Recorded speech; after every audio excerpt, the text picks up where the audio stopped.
یہاں تک کہا جاتا ہے کہ مختار الثقفی تو وہ شخص ہے جو کہتا ہے کہ مجھ پر وحی نازل ہوتی ہے، کہ مختار نے آخر ایسا کیا کیا ہے کہ جو ان کے سینے پر سانپ لوٹتے ہیں۔ اور اس زمانے میں لوگ آپس میں رشتے وغیرہ یہ کیا بھی کرتے تھے، ایسا نہیں ہے کہ جو آج لوگ رشتہ داریوں کی وجہ سے فضیلتیں ثابت کرتے ہیں۔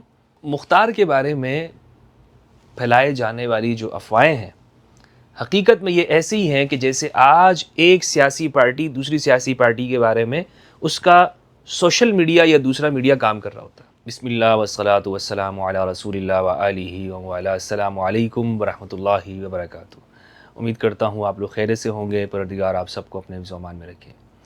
کربلا کے بعد جو واقعات رونما ہوئے ان میں سے ایک مختار الثقفی کا قیام ہے۔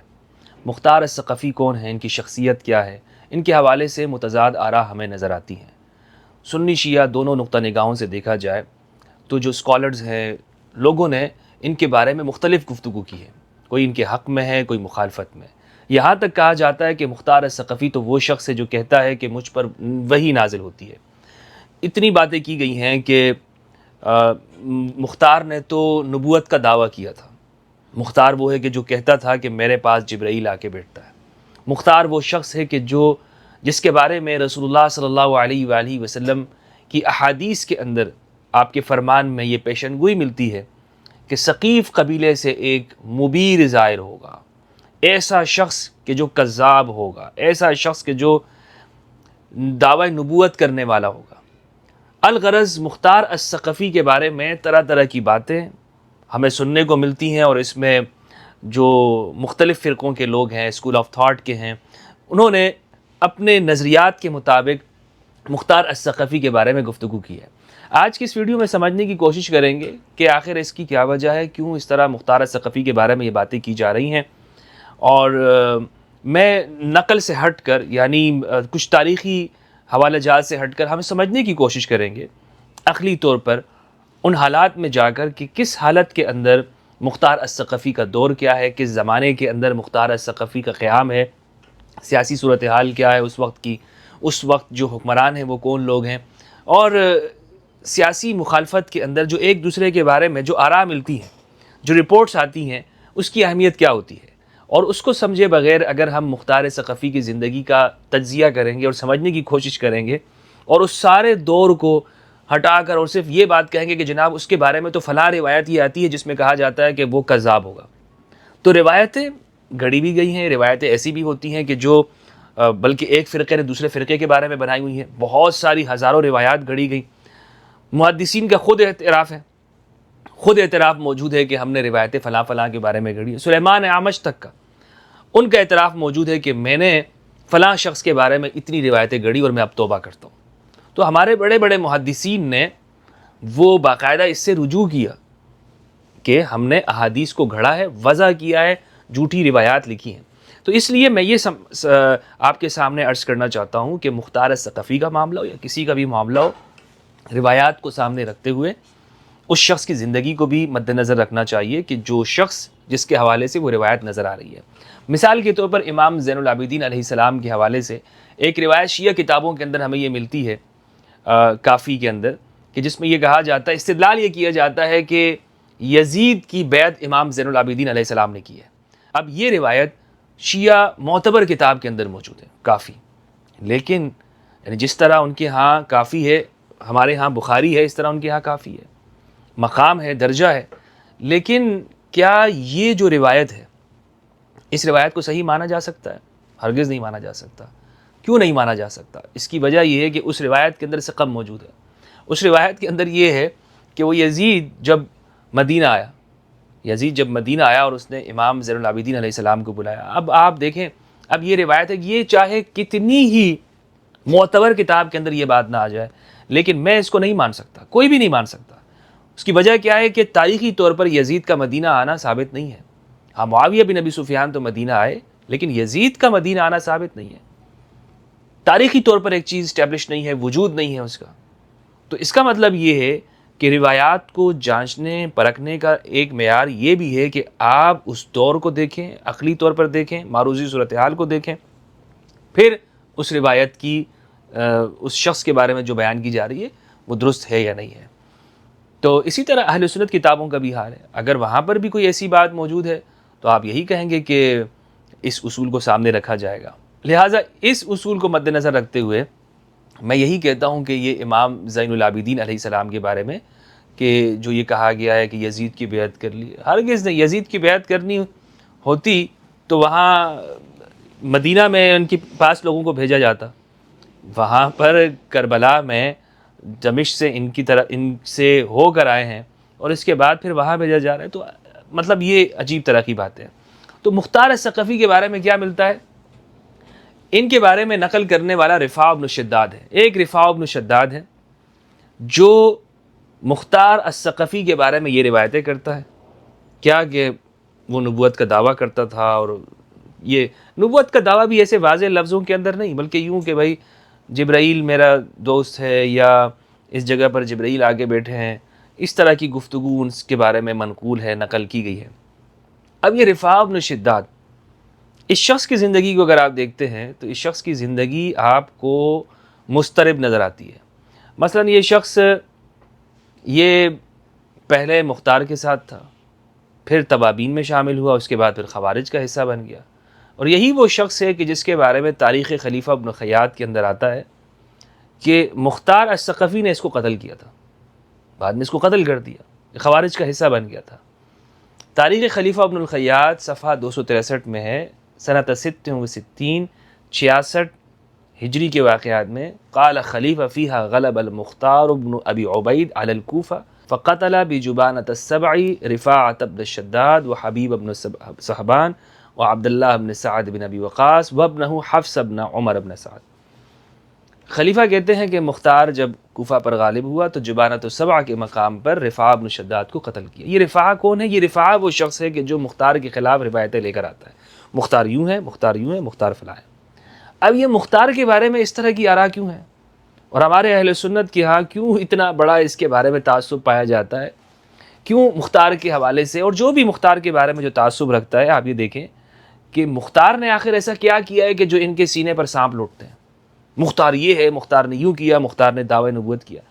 دیکھیں دعوی نبوت کا کسی صرف اس ایک بندے کو پتہ چلا کہ جو اس نے ڈھنڈورا پیٹ دیا، اور مختار یعنی کوئی اجنبی آدمی نہیں تھا، مختار بہت مطلب سب لوگوں کو معلوم ہے اس یعنی ایک حکمران گزرا ہے کوفہ کے اوپر، اس نے اپنی باقاعدہ اپنی حکومت قائم کی، اور لوگوں کے ساتھ لشکر کے اندر بھی رہا، زبیریوں کے ساتھ بھی رہا۔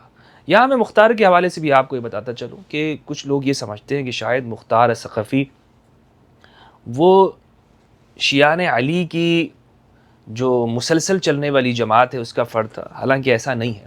مختار الثقفی کے جو تعلقات ہیں وہ سب کے ساتھ برابر رہے ہیں، یعنی عبداللہ ابن عمر رضی اللہ عنہ ان کے ساتھ، ان کے گھر میں ان کی بہن ہے، نعمان ابن بشیر کی بیٹی ان کے پاس ہے، اسی طرح جو گورنر ہے بصرہ کے ان کے ساتھ تعلقات ہیں، ان کی بیٹی ان کے گھر میں ہے، یعنی یزید کے قریب جو لوگ ہیں ان کے ساتھ بھی مختار الثقفی کے تعلقات موجود ہیں۔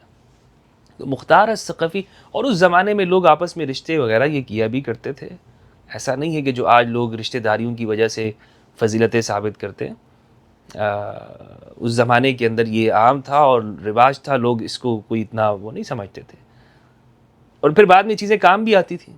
آپ یہ دیکھیں کہ مختار جب اس کو جیل میں رکھا گیا تو یزید کو خط لکھ کر مختار کو جیل سے چھڑانے والا عبداللہ ابن عمر رضی اللہ عنہ ہے، اور سفارش کی باقاعدہ، امان لکھوایا اس کے بعد مختار نے۔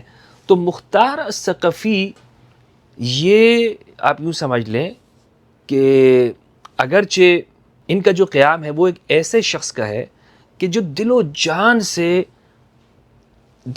سے امام حسین علیہ السلام کی مظلومیت کو مانتا ہے، اور کوفہ والوں سے بہت واقف ہے، کوفہ والوں کی نفسیات سے، اس لیے توابین کی جو تحریک قصاص ہے اس میں یہ حصہ دار نہیں بنے، اور ہمیشہ یہ کوفہ والوں سے شکوہ کرتے ہی نظر آتے ہیں۔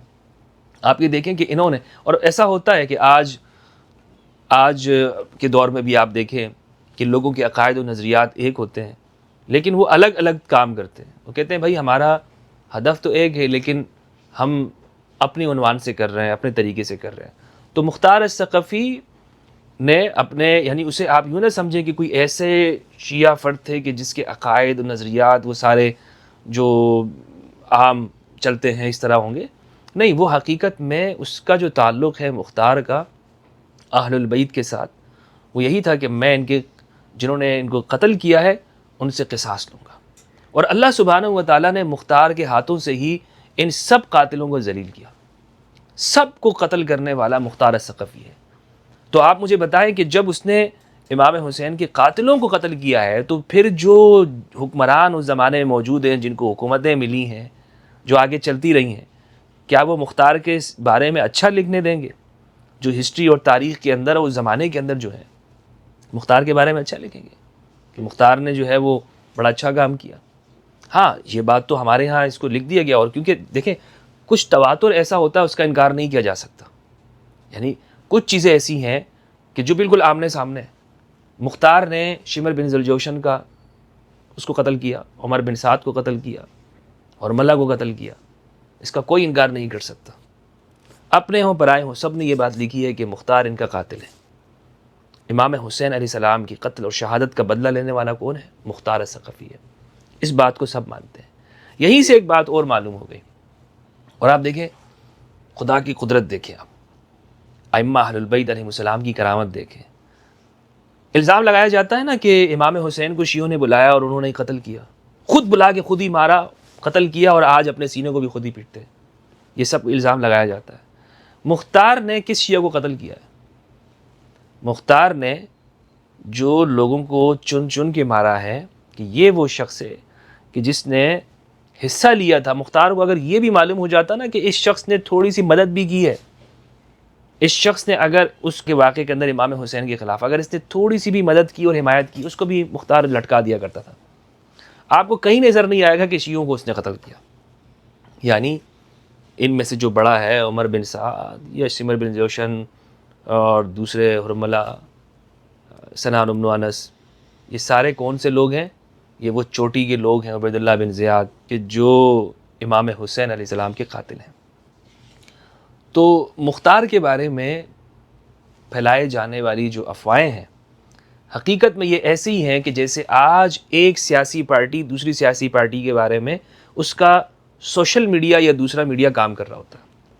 اس کو بالکل آپ ایسے ہی لیں کہ یہ مثلا کیا آج کے زمانے میں یہ ممکن ہے کہ ہم ایک سیاسی رہنما کی خبر کو دوسری سیاسی رہنما کے بارے میں سچ مان لیں؟ نہیں مانیں گے. ہم کہیں گے کہ یار نہیں، یہ بات جو یہ کر رہے ہیں اس میں بہت ساری چیزیں ایسی ہیں آپ کو خود یقین نہیں آ رہا ہوتا. آپ پاس بیٹھ کے اس کی ہاں میں ہاں تو ملا رہے ہوتے ہیں، ہاں یہ بات صحیح کہہ رہا ہے، لیکن آپ کو اندر سے خود ہی یقین نہیں آ رہا ہوتا. کیسے میں مان لوں بھائی، اس کی تو آپس میں مخالفت چل رہی ہے، یہ تو آپس میں پارٹی کی مخالفت ہے. تو اس لیے آپ کبھی بھی اس کی بات پر یقین نہیں رکھتے. تو مختار کے خلاف جو گواہی دینے والا شخص ہے وہ رفاع بن شداد، اس کا مختار کے ساتھ اختلاف ہے، اور اختلاف اسی بنیاد کے اوپر ہوا کہ یہ اپنے آپ کو لیڈرشپ چاہتا تھا اور خوارج کا گروہ کا حصہ بن گیا. تو اس لیے ایسے شخص کی گواہی مختار کے بارے میں قابل قبول نہیں ہے. باقی رہ گئے آج کے فرقہ پرست تکفیری یا وہ لوگ کہ جو مختار کے بارے میں پروپیگنڈا کا شکار ہو جاتے ہیں. تو ان کا تو معاملہ یہی ہے کہ ہر وہ شخص جس نے امام حسین علیہ السلام کا ساتھ دیا ہے یا امام حسین علیہ السلام کی قصاص لیا ہے، یہ اس کا مخالف ہے. یہ طبقہ ان کے لیے، ان کو آپ دلیل سے نہیں سمجھا سکتے، ان کے لیے آپ دعا کر سکتے ہیں ہدایت کی. السلام علیکم ورحمۃ اللہ وبرکاتہ.